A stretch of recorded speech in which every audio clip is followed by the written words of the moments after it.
자, 오늘 말씀의 제목은요, 예수가 그리스도입니다. 한번 따라서 해주시기 바랍니다. 예수가 그리스도이시다. 네. 우리가 사도행전 9장을 통해서 부활하신 예수님께서 사울을 만나는 장면도 보았습니다. 그래야 해서 사울도 예수를 박해하던 사람이 예수 믿는 사람으로 변화되었습니다. 사울은 아나니아에게 세례를 받고 다메섹에 있는 제자들과 함께 지내면서 예수님 이야기를 많이 나눴습니다. 그렇게 해서 사울이 예수 그리스도의 복음을 조금 더 알게 됩니다. 사울이 복음을 알게 되면서 그의 마음에 이제 불같이 일어나는 한 가지의 그 감동이 있었습니다. 이게 뭐냐면 이 귀한 복음을 저 사람들에게 알게 하자.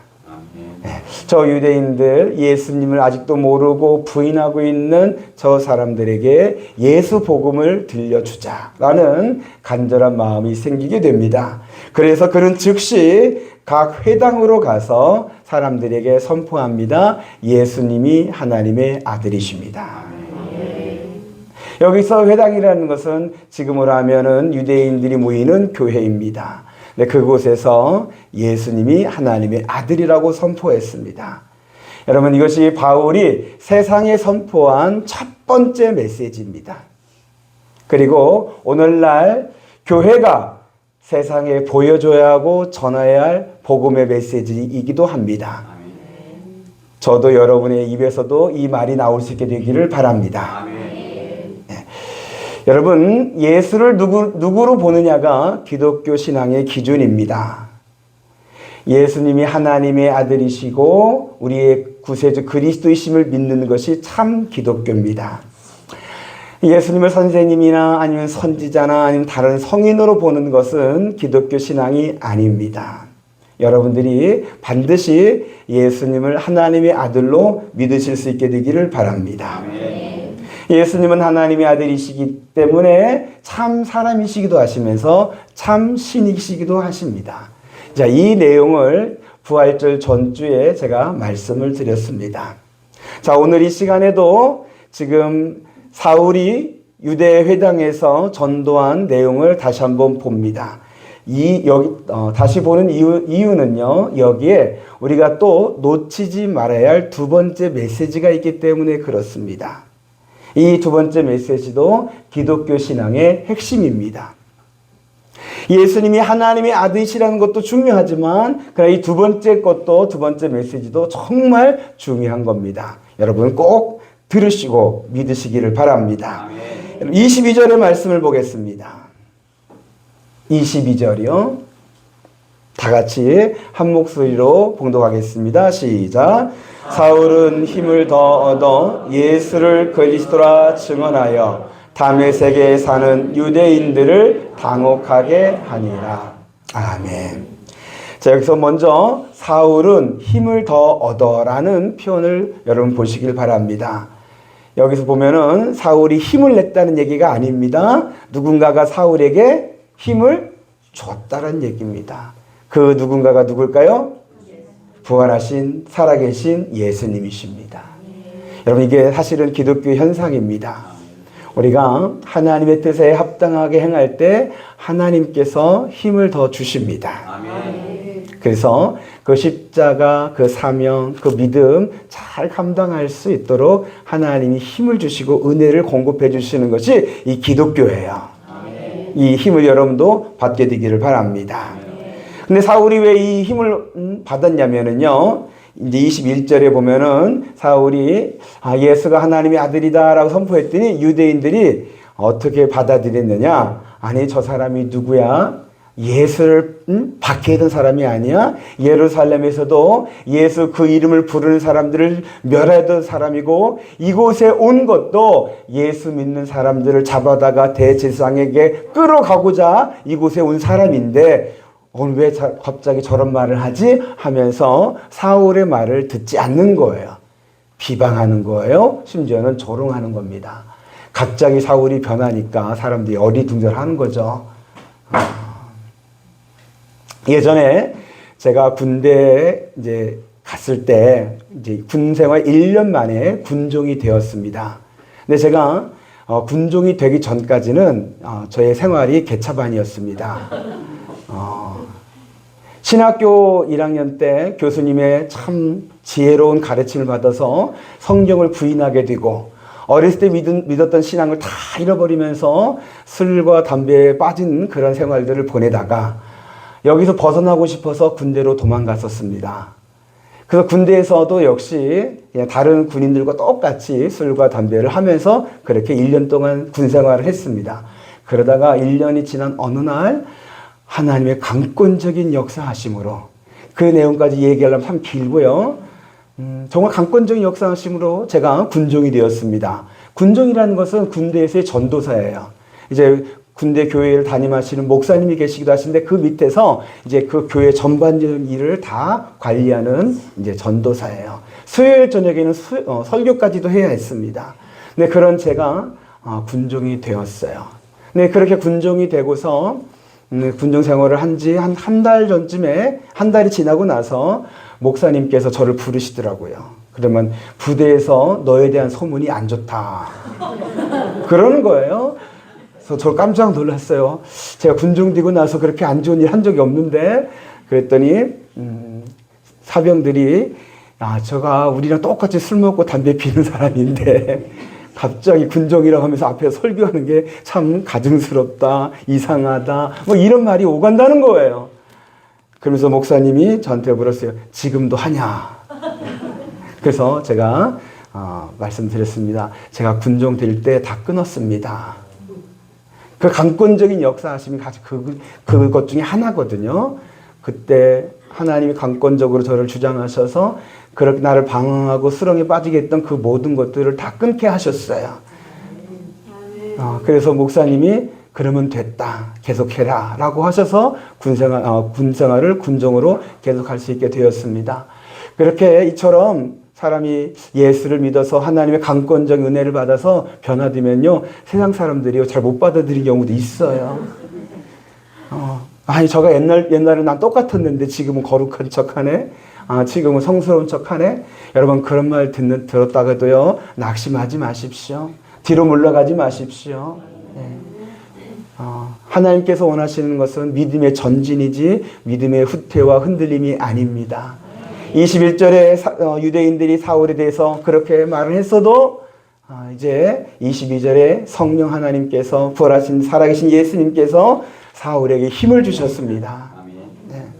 그래서 사울이 더 힘을 얻어서 그들이 듣든지 아니 듣든지 자기를 비방하고 욕해도 예수를 전하도록 하는 마음의 힘을 주셨습니다.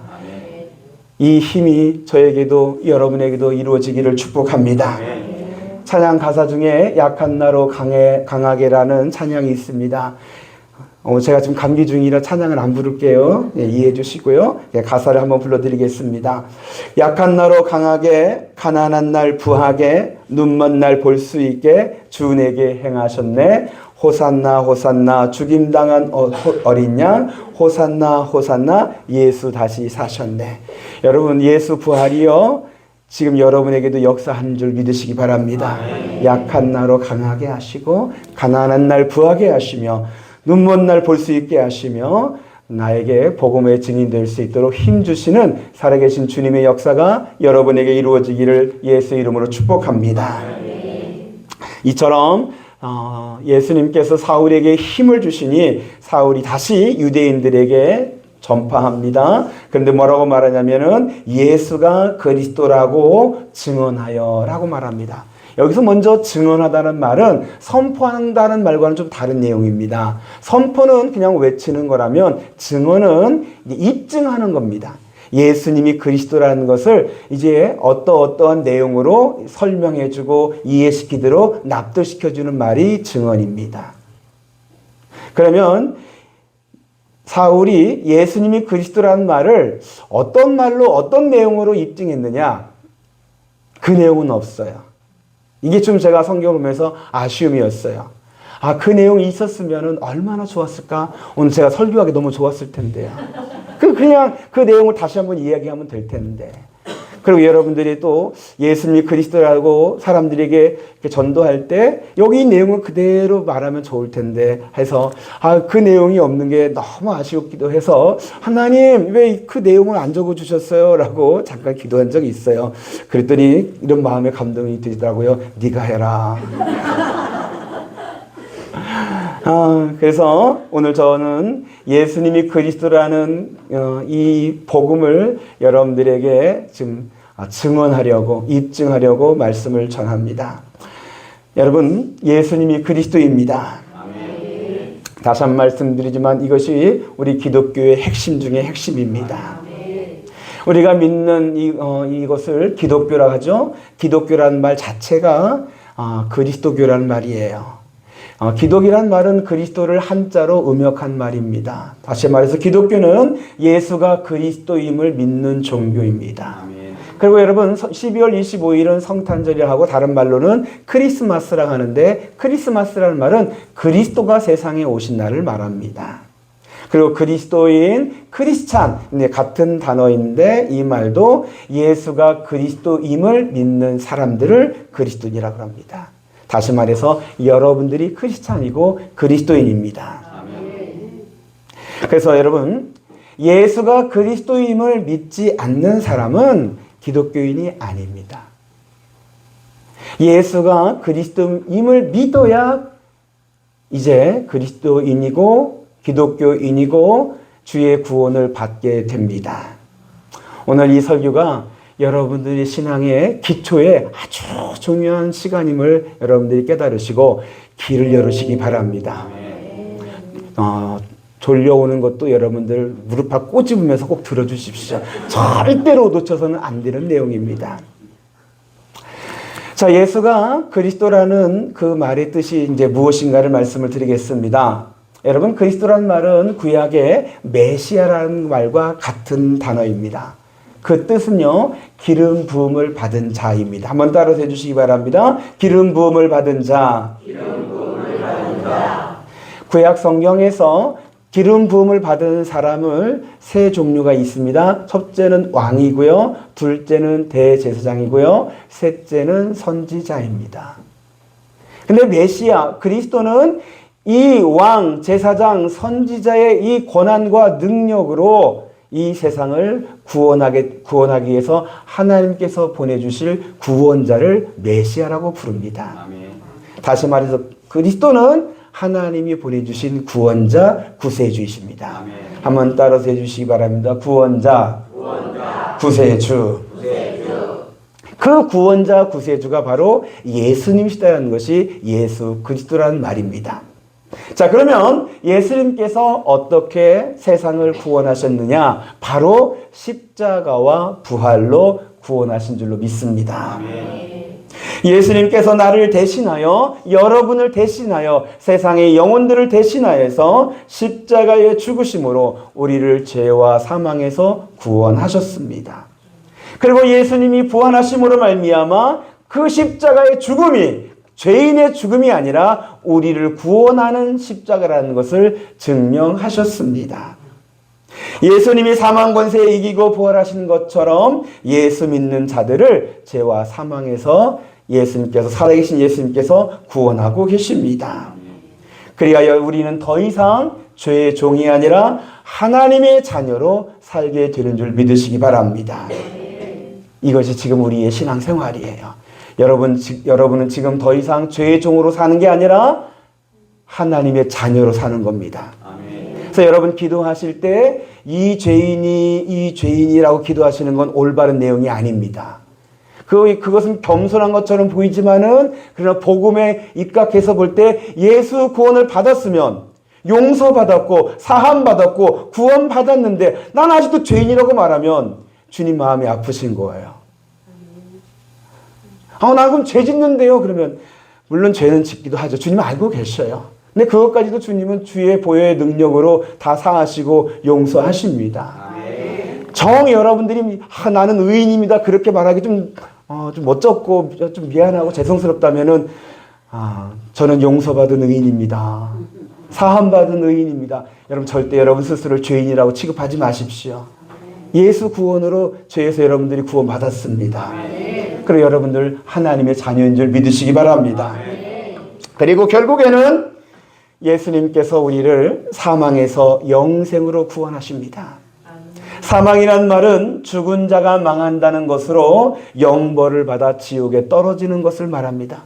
죄 가운데 있는 모든 사람들의 운명이 사망에 이릅니다.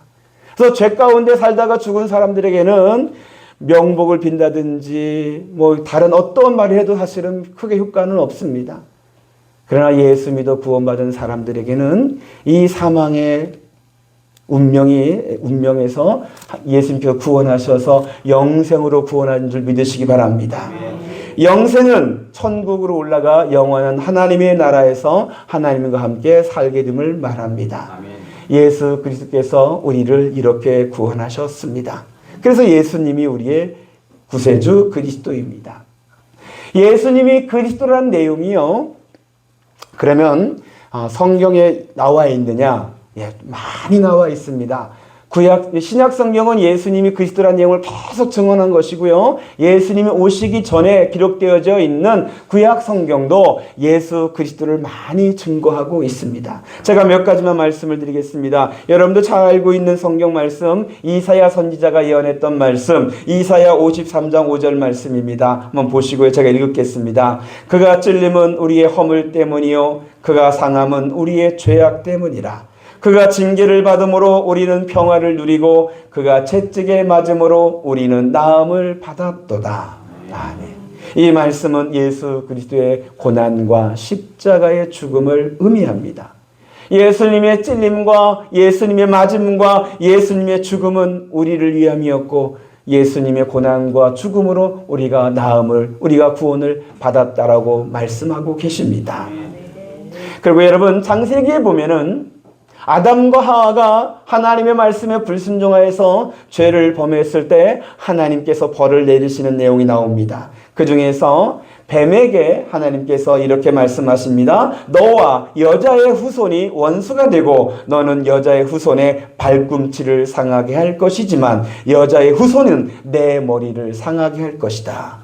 여기서 너라는 것은 뱀을 말하는데 뱀이 아니라 마귀를 말하고요. 여자의 후손은 예수를 말합니다. 마귀가 예수를 십자가에 죽였지만은 예수 부활로 마귀의 머리를 쳐서 승리할 것임을 하나님께서 이미 예언해 놓으셨습니다. 또 아담과 하와가 에덴 동산에서 쫓겨날 때 하나님이 그들에게 옷을 하나 지어서 입혀주셨습니다. 그 옷이 가죽옷입니다. 아담과 하와가 불순종하여 죄를 짓고 죄인으로 살게 되지만 하나님은 여전히 그들을 사랑하심을 보여주십니다. 그들의 지부를 가리고 추위와 혹독한 환경에서 살아갈 수 있도록 보호하시는 그 옷을 입혀주신 겁니다. 근데 여러분, 이 가죽옷을 지으시려면 하나님이 어떤 동물이든지 희생을 시켜야만 합니다. 성경학자들은 이 동물이 양이라고 해석하기도 합니다. 다시 말해서 하나님께서 어린 양을 잡아 피를 땅에 쏟고 그 가죽으로 옷을 만들어서 사람에게 입혀준 것입니다. 이 가죽옷이 예수 그리스도를 상징합니다. 하나님의 어린 양이신 예수를 희생시켜서 우리의 치부인 죄를 가려주시고 세상의 악한 곳에서부터 우리를 보호해 주십니다. 그러면서 예수 그리스도를 통해서 하나님은 여전히 우리를 사랑한다라고 말씀하십니다. 하나님께서 이스라엘이 애굽에서 노예로 있을 때 이스라엘을 구출하시고 광야길에서 살 길로 인도하게 하시고 약속의 땅 가나안으로 갈 수 있도록 백성들을 데리고 갔던 모세가 있었습니다. 하나님께서 모세에게 이런 약속을 하나 해주셨습니다. 내가 모세와 같은 선지자를 너에게 보내주겠다.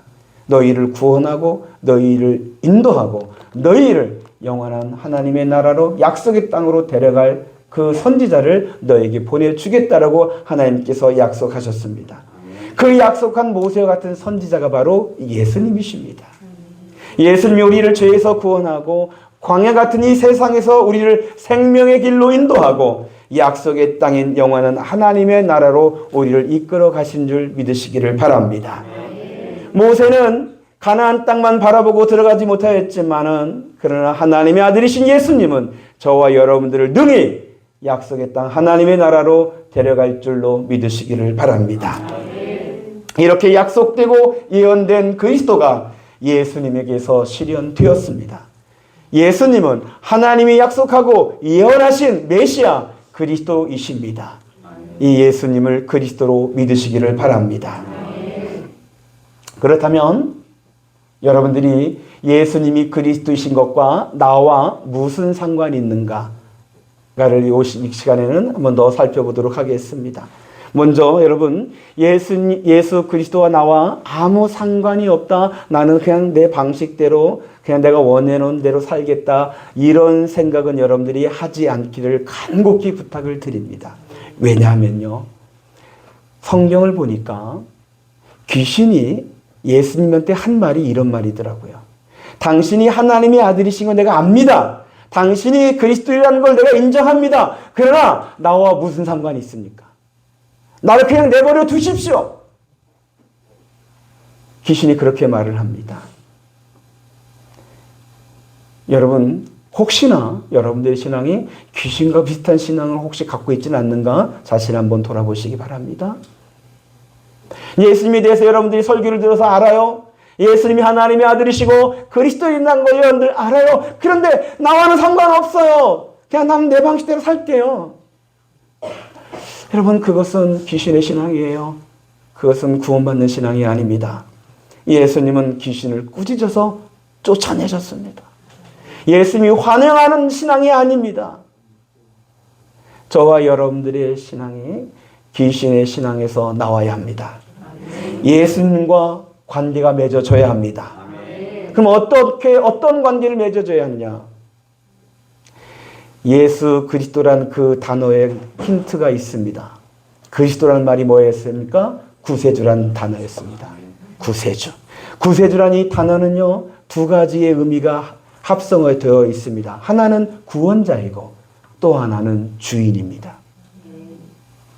예수님께서 십자가와 부활을 통하여서 저와 여러분들을 죄와 사망에서 구원하셨습니다.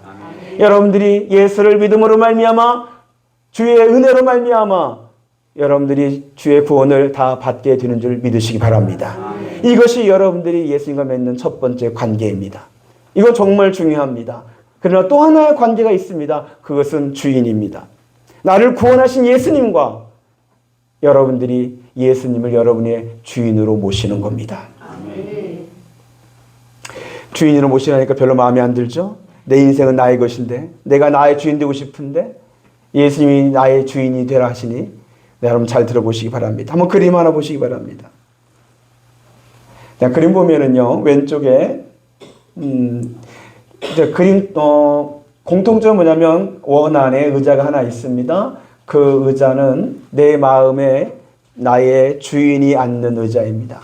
근데 그 주인이 앉는 의자에 왼쪽은 내가 앉아 있고 오른쪽은 십자가 표시되어 있죠. 예수님이 앉아 있습니다.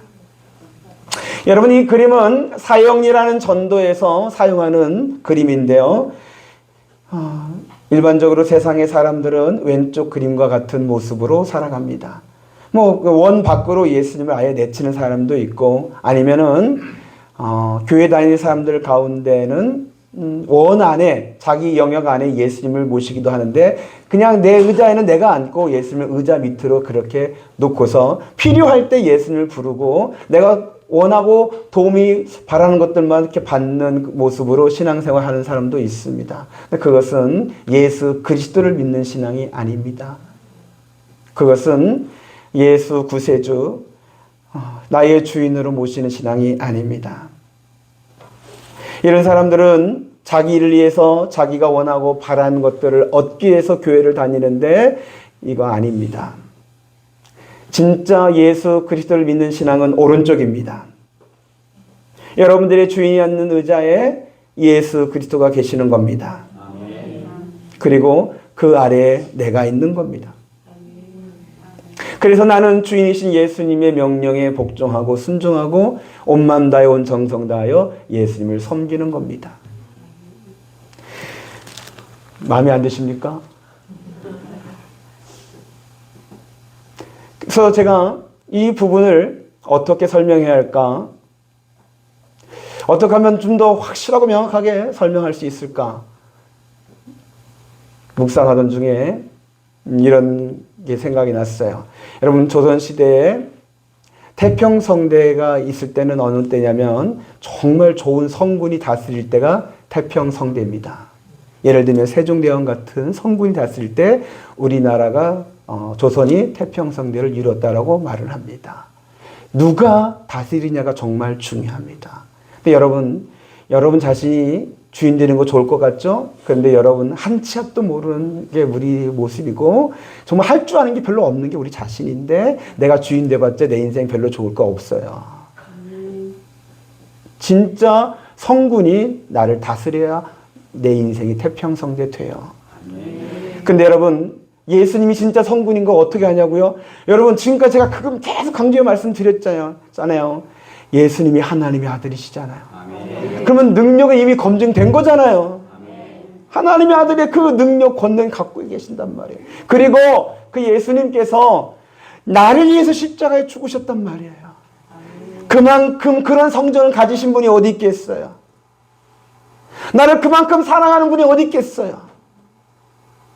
이런 성품을 가지시고 이만큼 우리를 사랑하시고 하나님의 아들의 권능을 가지신 그분이 나의 주인이 되어 나를 다스리시며 그때 하나님의 나라가 이루어진다는 것이 복음이에요. 저는 여러분들이 예수 구원을 받을 뿐만 아니라 예수 그리스도를 여러분의 인생의 주인이 되어서 예수님을 통해서 여러분들의 심령이 여러분들의 삶의 태평성대가 이루어지는 하나님 나라가 이루어지는 그런 신앙생활 되기를 소망하고 축복합니다.